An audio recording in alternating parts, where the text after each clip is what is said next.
Welcome to the Sooners 360 Recruiting Podcast, a podcast for OU recruiting fans by Sooners 360. Each week we catch you up on the latest in OU recruiting news and provide opinions and evaluations on all things OU football recruiting. I'm Chris Mason, lead recruiting analyst for Sooners 360. This podcast is now sponsored by Sooners 360 on Patreon. To support this podcast, please go to patreon.com/Sooners360817 and click subscribe. It's only $2 a month, and there's also a free trial option. And I'm posting all of my regular recruiting content on the Patreon site. The link will also be in the show notes. Also, this podcast is now part of the Believe podcast family. Every team, every topic, everywhere. This is episode 92. Re-ranking for 2025. So let's start off with some recruiting news. And right now, there is no recruiting news. We're still waiting on the verbal commitments from various targets. And we don't have any new commitment updates. We're still waiting to see if Andrew Babalola will pull the trigger in early August, as projected by some folks. We don't have any updates on Christian Jones, the linebacker from Nebraska. Not sure when he's going to announce. Our only certainty is that Michael Fasusi is going to announce on August 21st. And really, that we'll wait. We'll have to wait for news that week to really know where things are. But if you ask anyone currently, as of today, and I'm recording this on August 4th, it would be that OU would appear to have a lead over Texas based on the better official visits. The better official visit that he had to Norman than the one that he had to Austin, with obviously other teams still playing a role and still possibly being a factor, including Texas A&M, Oregon, and Missouri. So, as you can tell on this podcast, I've not been overly happy with the rankings that have been going on with the 2025 commits, whether it's Floyd Boucard, Amarian Robinson, Darius Afalava. Just in general, I just feel like there are way too many outliers and way too many poor or little evaluation jobs being done on OU players by either On3, sometimes it's 247, occasionally it's Rivals, sometimes it's ESPN. But for the most part, On3 is probably the biggest offender, if I wanted to call it an offender, on this issue. So where do the rankings stand right now? And I've been kind of warning some folks on some other Sooner fans I know that OU has a chance to fall out of the top 10 and really doesn't have much of a chance to rise back up into the top 10. And that occurred over the last 2 weeks with teams like Auburn, Miami, Tennessee, getting a bunch of commitments, and there are several teams behind OU that are within striking distance of OU's recruiting score and have significantly less commitments. So as of tonight, OU is 13th on On3.com. Obviously, if they're able to get a commitment from Michael Fasusi or Christian Jones, that will help. I'm not sure it will help enough to put them into the top 10. Right now, they're 8th on Rivals, and that's a pretty strong number right there because Rivals has ranked the OU class.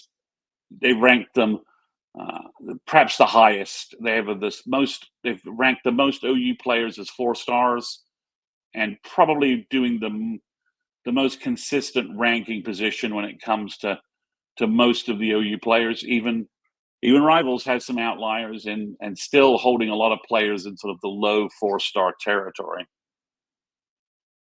Then you have 247, and OU has dropped to 11th there. Again, there's a bunch of teams within striking distance of OU that have less commitments on 247. Again, Fasusi and Jones will help OU score. But right now, I would say there's a good chance that OU, if they do not get Michael Fasusi and are not able to add any additional high 4-star players, or some evaluations do not start going OU's way and players do not start being added, getting their proper due from a rankings perspective, there's a good chance OU is just going to fall outside the top 10 in their recruiting class. And and that's not a big deal, but it is a big deal. It'll get mentioned lots of places, and one of the problems really is that On3 has sort of become the de facto ranking system for a lot of folks outside the recruiting media. And obviously, On3 has a biased ranking system where they're weighing themselves in 247 ahead of rivals and ESPN. Now, I didn't mention ESPN before because ESPN does not really their metric isn't really objective. It's not reproducible. We don't really know how they calculate it. It's just very subjective. And their rankings are generally behind everybody else in terms of frequency and seeing as many players as possible. Because ESPN's not really this isn't really their business. This is just sort of they just sort of have rankings to get clicks and hits on ESPN.com. So I've taken it upon myself to use what the ranking services say about players and why they rank players at certain numbers and who's ranked where, and taken all of their kind of opinions, put it through my own filter, given OU players what I think are the proper rankings based upon offers, film, comparisons, and things like that. So I'm re-ranking the rankings for the 2025 for the Sooner Verbals.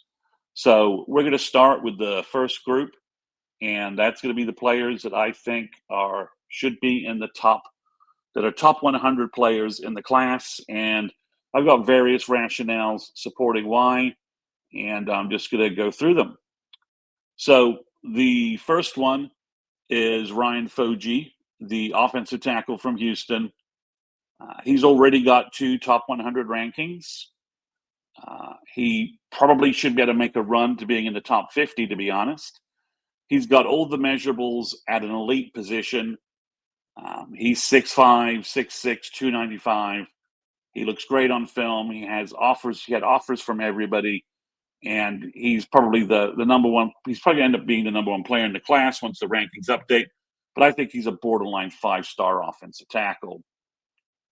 The next guy that I think should be in the top 100, a consensus top 100 player for OU, is Cortez Mills, the wide receiver from Florida. He's in the top 100 rankings by one service, low 100s on the other sites. He had a fantastic spring and summer session. He's got the film to back it up. You talk about the teams that wanted him; they were major powers: Clemson, LSU, Florida. Once Florida's making a run at him, Miami, Florida. We're just talking about an elite-looking player with amazing-looking film who has done everything to back it up. Then the third OU verbal, who I believe is in the top, should be a top 100 ranked player, is Trent Wilson. He should be a consensus top 100. He's top 100 by one service. He's badly underranked by ESPN. That's kind of the outlier with him. I think he's the best pure three technique in the nation. He was ranked as high as in the top 30 earlier before the rankings kind of went up and down, up and down. And I think really, once a couple of services really rank him properly, I believe he should be back in the top 100. And then we've got Elijah Thomas, the super talented wide receiver from Chakota, Oklahoma. He has a top 100 ranking. He had a top 1 ranking on several services at one point. He's dropped because he doesn't go to any camps or combines. And if he really worked at those, he would easily be in the top 100. His film is unbelievable. He's just a fantastic looking player, probably the top player in the state. If it's not Elijah Thomas, then it's the next guy that obviously I think is a top 100 player. And that's CJ Nixon. CJ Nixon played basketball all spring. That's why he dropped. He was as high as the 50s and 60s at one point. He's still ranked in the top 100 by several services. And he has all the measurables for an elite defensive end. He's 6'6", 235, tremendous twitch, tremendous wingspan. So dropping him just because he's playing basketball in the spring is kind of ridiculous, but that's sort of the way things go. So I would have CJ Nixon as one of the top 100 guys in this class, top 100 players in the nation. His offers he had great offers, but he really only focused on OU. He was going to OU. This is a non-battle in recruiting. Other programs didn't really spend a lot of time competing with OU once they realized that's what was going to go on. The next player is Omarion Robinson, the safety from Arkansas. He doesn't have a top 100 ranking, but he was just named the best DB at the Rivals 5-star event, which was filled with top 100 DBs. I think the focus here I would like to mention is both Oregon, who is recruiting elite safety talent like Trey McNutt, Jonah Williams, badly wanted him. UGA badly wanted him and have been adding other safeties since they missed on him that I don't think are as good as Omarion. His film is just fantastic. He's an elite-looking playmaker in special teams, at safety, at wide receiver. He's a top 100 safety, top 100 ball player. One of the ranking guys on Rivals said they think he might be the best safety in the country, and that would be putting him in competition with basically three guys who are 5-star or top 50 in the nation. The last player from the OU Verbal group that I think is a top 100 player, deserves a top 100 ranking, is Tristan Haynes. He's very close to the top 100 on 247. He's got lower rankings on the other sites. They all think he's about a top 200 player. He has all the measurables and track speed to be an elite cornerback. He has all the national offers of an elite cornerback. And sometimes they'll say, well, the sites will say, well, he doesn't have a confirmed track speed, and that's why they're holding back some of the OU players, which I'll mention later. But Haynes has it. He has the elite measurables: 6'2", 185, 190 pounds, elite speed, elite agility and athleticism. So it's keeping him out of the top 100 seems to me just kind of ridiculous. So that's the top 100 group I think OU has. So let me move to the guys that I think are in the top 100 to top 250.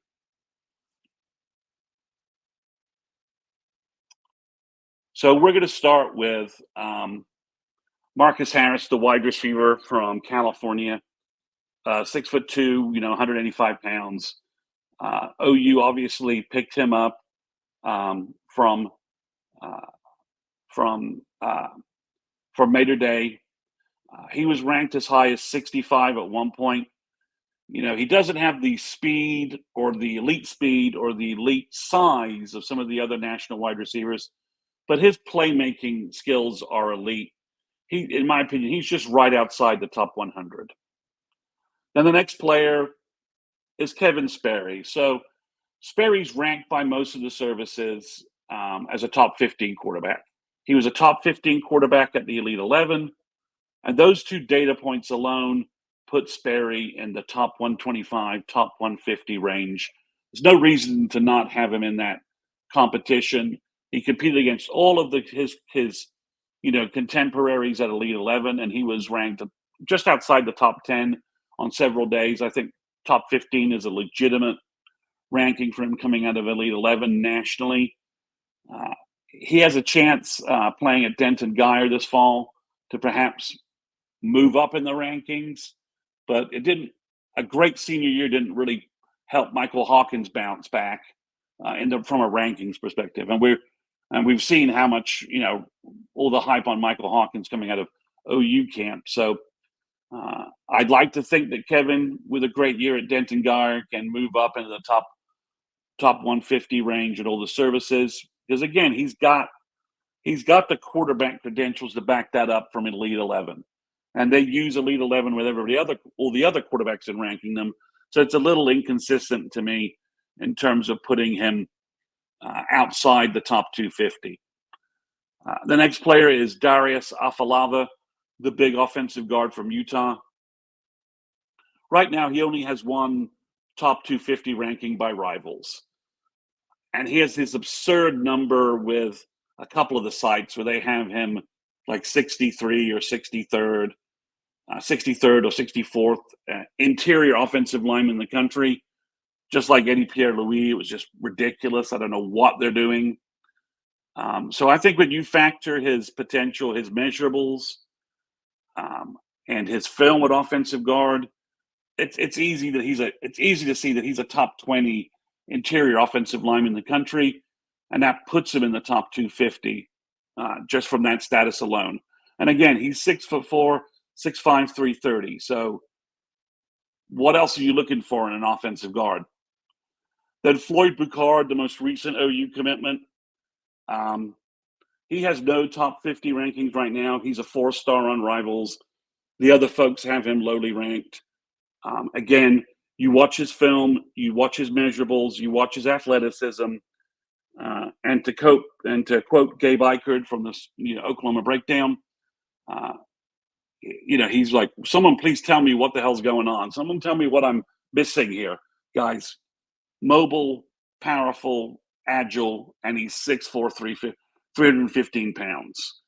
He's easily inside the top 100, top 250 for me.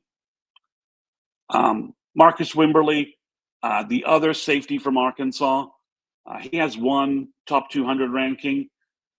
He's gone again, they keep saying that, you got to go to combines, you've got to give us reported times, you've got to give us reported stats. Well, he has great film. Michigan wanted him. I know obviously that staff has been recruiting and developing defenders at a huge rate. Lots of programs wanted Marcus Wimberly. And then he went to a combine. He measured a little over 6 foot, 200 pounds. Kid's in phenomenal shape. And he posted a sub 4.5 40. And again, on film, he's making plays. He's very physical. So they're not using the same criterion they are to pump up other players and properly rank Wimberly. So the next player is in this group I have as Emmanuel Choice. So if the knock on Harris is elite size and speed, well, Choice hits all of those points. He's 6'4", 200 pounds, runs a low 4, in the low 4.5 range. He's ranked by one services, and ironically On3 loves him. But the other services just have him ranked way too low based upon his measurables, his playmaking, and his film. You can't knock Harris for being only 6'2", 185 pounds, and then not promote Choice for being 6'4", 6'5", 200 pounds.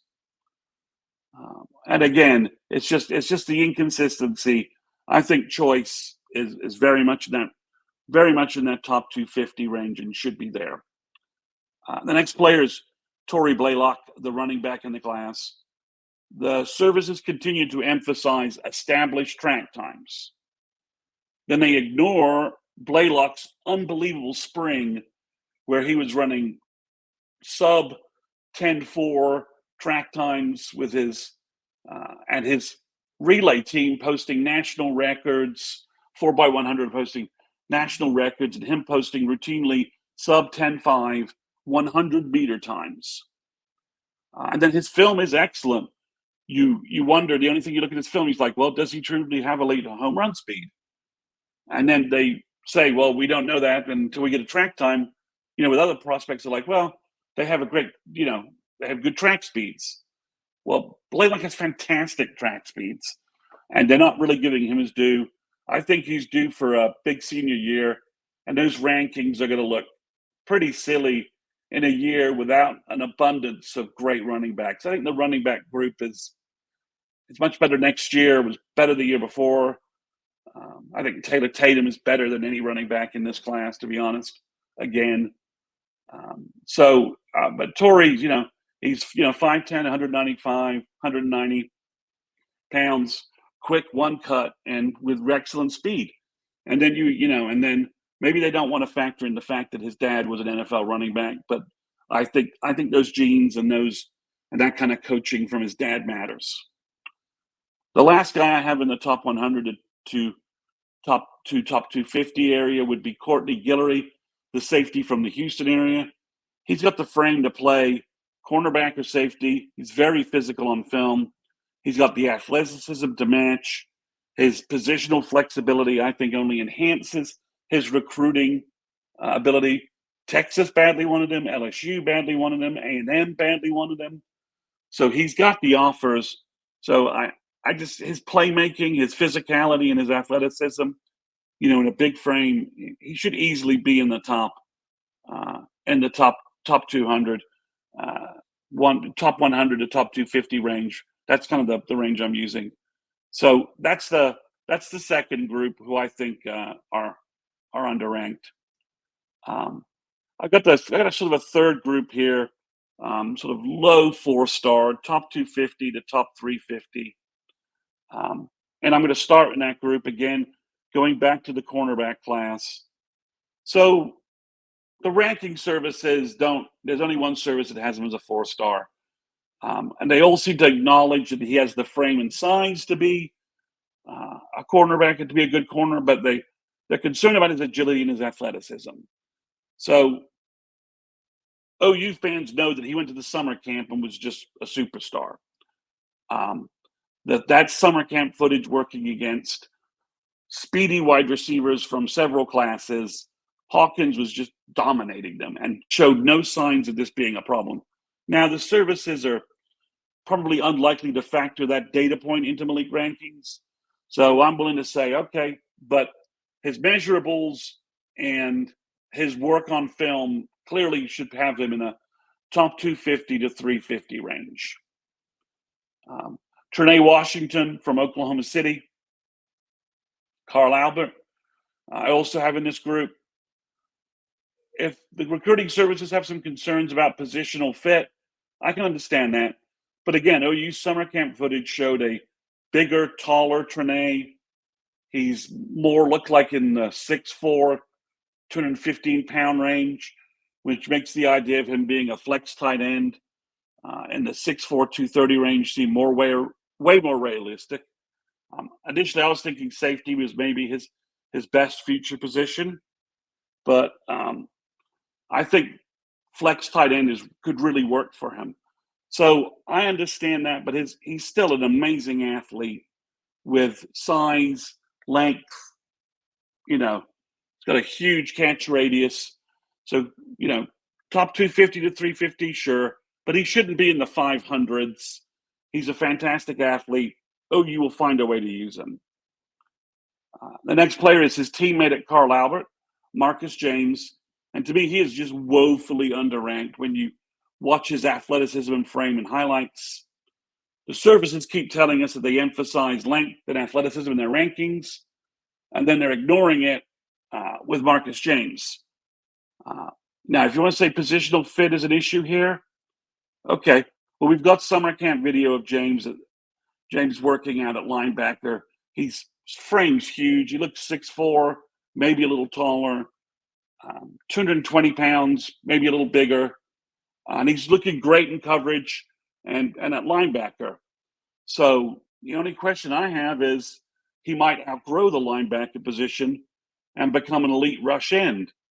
And to me, from that perspective, his positional flexibility to either be a big dominating interior linebacker or a big twitchy long rush end, and in this instance should only enhance his recruiting profile because he can give you. Everyone wants pass rushing defensive ends. They're ranked, long guys. James could be 6'5", 230 by the time he walks on OU's campus. This is the kind of defensive end that services have ranked in the top 200, top 100. So I think James easily, just on potential alone, should be in the top 250 to 350 range. The last player is Grayson Harris, the wide receiver from Ennis, Texas. He was in the top 100 at Rivals at one point. They've dropped him to 300. ESPN has him in the top 350. Harris played baseball all spring, so he did no camps, no events, no combines, nothing. So he's just falling because out of sight, out of mind. But this is the guy who still had fantastic junior numbers and footage, fantastic sophomore numbers and footage. He's an elite-looking slot receiver, has the film to back it up. So I don't really understand dropping him. Why the other services haven't baselined him more around the 300 range where Rivals and ESPN has. So going to move to the final group here, final group of three verbals. And these are the guys that I'm willing to say, okay, the services think they're 3 stars. I think they can be very productive players for OU, but I understand a little bit why they are 3 stars, and we'll go over them. So the first is Owen Hollenbeck, and centers just never get their ranking, respect, or due from the services. Siegfried Humphrey, who was a 3-star, even though he was 6'5", 300 pounds, in high school, and was an All-American game center and played great. They never moved him from the 3-star ranking, so they don't give centers their due. I like what I see on film and in clips, but I can see the ranking issues saying that they're unsure about his quickness, agility, and maybe they're concerned that he's a little too heavy or a little too top heavy. I think these are all probably legit issues in terms of ranking Hollenbeck. I think we all know that when he gets on campus, Schmitty will redistribute some weight, work on quickness and agility, and he'll be a different 6'4", 320-pound center. Kamori Moore, again, this is really simple. If Moore was a legit 6'3", he's a top 350 kid. But some folks thinking he's 6 foot, maybe 6'1". Some folks thinking he's really 6 foot. He has a ridiculous wing, even with his ridiculous wingspan for his height, they're just going to use this height as a limiting factor. He can easily outplay all this at OU. I think he's going to be a very productive nose guard for the Sooners. I've used the Isaiah Coe comp repeatedly as to what I think he brings to OU at nose guard. I'm just imagining Isaiah Coe, trained by Bates, trained by Schmitty, and Kamori is going to be a rock-solid 6'1", 310-pound nose guard with good quickness. And again, he's got a ridiculous wingspan to give interior offensive linemen just a lot of problems. Then we have Alex Shieldknight, the last verbal from Oklahoma. And basically, he doesn't have the length or frame to be a big defensive end. And right now, based on the camp footage I've seen, he doesn't have the twitch quickness to be a true rush end. He looks slower, less explosive than his sophomore tape. I think he could be still recovering from a knee injury from last year, which he played through. But I can understand why some of the services have him lower ranked. He's kind of a tweener. It'll be interesting to see where his senior year film goes and how he looks at the end of his senior film. He's probably 6'2.5". So the question would be, where's that weight, agility, balance? Put too much weight on him and he's not going to be big enough, and will lose his speed. But without a little more size, he doesn't have the speed to be like a pure speed rusher. So from my perspective, those are where I would rank the OU recruiting class, putting them into the various buckets. I think the 7 top 100 players, I think, is a very strong, reasonable argument. I think the next group, another, 8 guys that should be in the top 250. I think those are all very reasonable arguments. The top 100 arguments, I think, are all very strong. So when I look at this recruiting class, OU really should have 15 players in the top 250, top 200 range with all the services. And that would truly put this class in the top 10 where it belongs. I think Ryan Foji should be a borderline 5-star. I think Cortez Mills could also be in that argument, and Trent Wilson.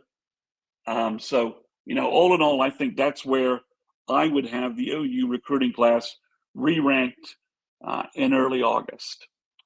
So thanks, everyone, for listening to my rant over recruiting rankings and my opinions of where folks should really be ranked.